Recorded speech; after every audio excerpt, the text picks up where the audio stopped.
Today on the 1UpBeat.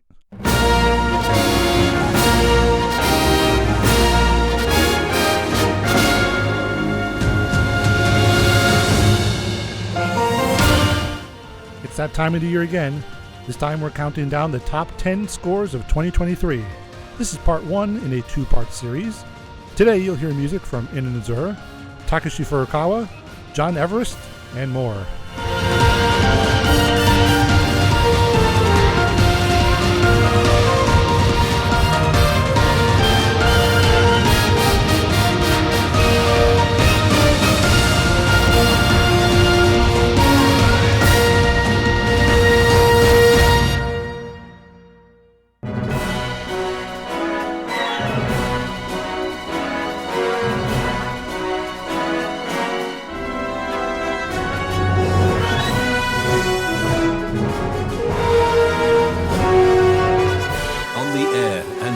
On the web since 1996, this is the Cinematic Sound Radio Network. Welcome back to the show. It's that special time of year once again where we count down the best of the year. I gotta say, I thought people were overhyping 2023 from the beginning, and of course we all know years like 2001 and 1998 are way better, but this 2023 ain't no slouch at all. I don't know if I'd say any of the best games of all time came out in 2023, but the quantity of high-quality games that released was way larger than anything we've seen in a very long time. In the age of games taking 4, 5, 6 years to make, we're not always getting the best quality software as often as even something like 15 years ago. Somehow it all came together this year. Having lots of smaller games in the indie sphere didn't hurt either. But you're not here for me to ramble, right? You're here to hear the music and find out what the official best of the year list is, right? Here's how we're going to do it this year. If you were around last year, you remember we went through the year in chronological order, and then last minute I threw in a top 3 or 4. I really like the challenge of ranking the scores to really crown a best of the year, but I would be leaving out so much, especially this year, so here's the plan. We're going to do a top 10 of the year, divided into 2 parts. This is part 1, and it'll cover entries 10 through 6. Then you can come back for part 2, which will be entries 5 through 1. And finally, we're going to do a rapid-fire best of the rest show, giving a highlight to a whole bunch of more games that really arguably could be in the top 10 as well, but we had to cut the list off somewhere. I hope you'll stick around for the whole program, but I know the only way you won't lose your patience is for us to get right into it with... Number 10. Starting on the list with something that's just plain fun, and I know some people might argue doesn't necessarily deserve to be in the top 10 of such a packed year, but considering how long it's been stuck in my head since playing, it can't not be number 10. The game is called Otogi Katsugeki Mameda no Bakeru Oracle Saitaro no Sainan. This easy-to-pronounce game was developed by Good Feel, the developer which lately has been known for working closely with Nintendo on games like Wario Land Shake It, Kirby's Epic Yarn, and Yoshi Crafted World. The developer is made up of a number of ex-Konami devs, notably ones that worked on the Ganbare Goemon series, so it would make sense that one day the company would make their own Goemon spiritual successor and give it a go again after all these years. Well, that day is today. Everything from the art style, character design, and gameplay is modern-day Goemon, and that goes for the music as well. I think the best way to describe it is kind of funk traditional Japanese. You should have a picture in your head by now. The composer on the game is Satoshi Okubo, who also has a history with Nintendo, having worked mostly on the Mario Party series from 2013 to 2018. He does a hell of a job filling in and paying tribute to that classic Ganbare Goemon style in Mameda no Bakeru. So here it is. Enjoy.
Number 9 on the list is the Lamplighters League.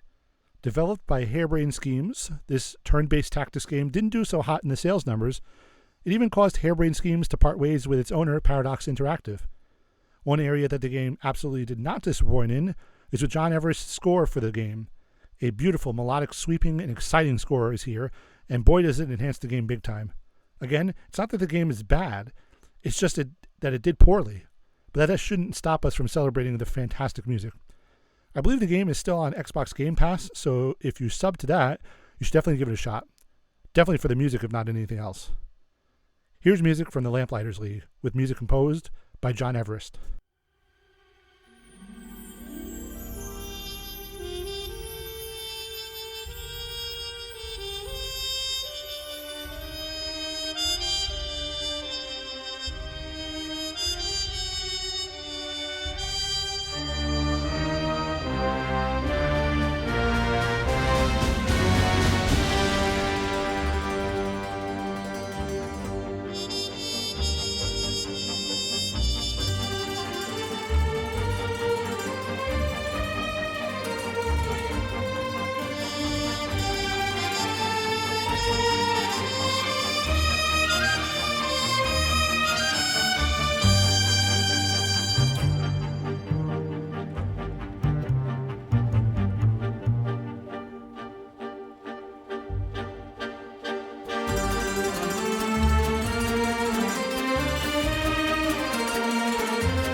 Number 8.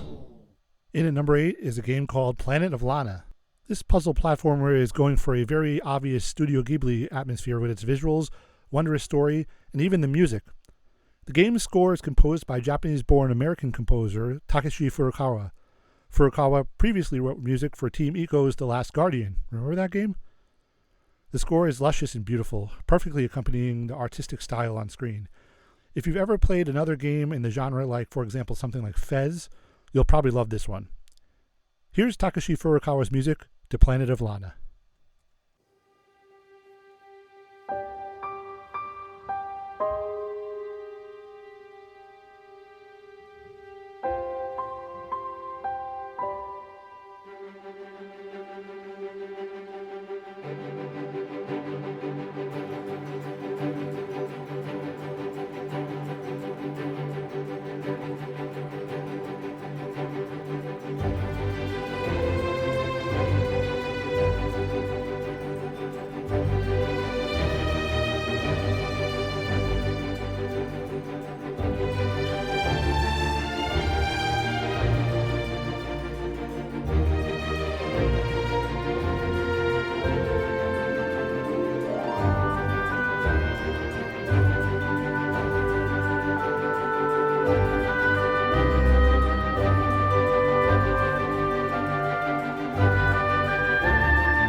Number 7. Number 7 on the list, after 2 smaller games, comes one of the biggest games of the year, Bethesda's Starfield. Starfield was a long time coming. Currently, we're in that weird cycle for a Bethesda game where everyone says they hate it. See, here's how Bethesda games go. The game is hyped to the moon and back as the next big thing. The game comes out, people dig in hardcore and play it to death and mostly love it, and then not long after launch, everyone goes, well, it was never really that good to begin with. And that, of course, morphs into disappointment where everyone pretends it's the worst thing ever. Then, usually a few years later, but no more than 5, you check in with people still playing the game, and you're shocked to find that everyone loves it as the greatest thing ever and pretends that they always thought that. So right now we're in the hate phase, but that doesn't stop us from celebrating what a fantastic score the game has. 1UpBeat, the Israeli-American composer, who's already done the Fallout series for Bethesda, is back for Starfield and produces a fantastic musical journey. It's classic, wondrous, soundscapey space music, but it's not just MIDI keyboard sounds and ambient noises. It's a classic big orchestra score that uses all the instruments wonderfully and doesn't just float in one place in space and hang there for 20 minutes. There's a journey you're going on. The best example to compare it to is if you're familiar with the last 2 or so movements of Hosts of the Planets, where you're just kind of floating away and there's this mysterious phenomena all over the place that you're discovering. The game's music was beautifully promoted via a live stream in 2023 called Starfield, A Night with the London Symphony Orchestra, where the orchestra performed selections from the soundtrack at LSO St. Luke's. The first and last piece were conducted by Zur himself. It's a really great way to further explore this score after you're done listening to the show today. The live stream is still up on YouTube and free to watch, so be sure to check it out. Let's give you a little taste of the score now. Here's Starfield, composed by 1UpBeat.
Number 6. Rounding out the first half of our countdown today is another huge game. In fact, the biggest game of the year in Hogwarts Legacy. This game was developed by Avalanche Software, and it was in development for a very long time, but that time seems to have been worth the expense. As of the recording of this episode, the game is up to 24 million in sales in 2023 alone, making it the best-selling game of the year, and the first game to be that, which isn't a Call of Duty or a Rockstar game in about 2 decades. The game was being targeted by a massive boycotting campaign by many game bloggers for, being associated with Harry Potter and its creator. Obviously, that didn't work. The game's score is a beautiful tribute to the John Williams era of Wizarding World music. Though it cleverly avoids any traditional Williams themes, you can hear the whimsical and affectionate orchestration, and you feel right at home in Hogwarts while playing. The game has 4 composers attached to it, and I believe we'll be hearing from all 4 of them in one way or another while we play the selections now. Here's music from Hogwarts Legacy, composed by Chuck E. Myers, J. Scott Rakoczy, Peter Murray, and Alexander Horowitz. That'll do it for part 1 of our Best of the Year. Make sure you tune in next time to hear the top 5 best game scores of 2023. This has been the 1UpBeat, and I have been Eric Silver. See you next time.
Thank you for listening to the Cinematic Sound Radio Podcast.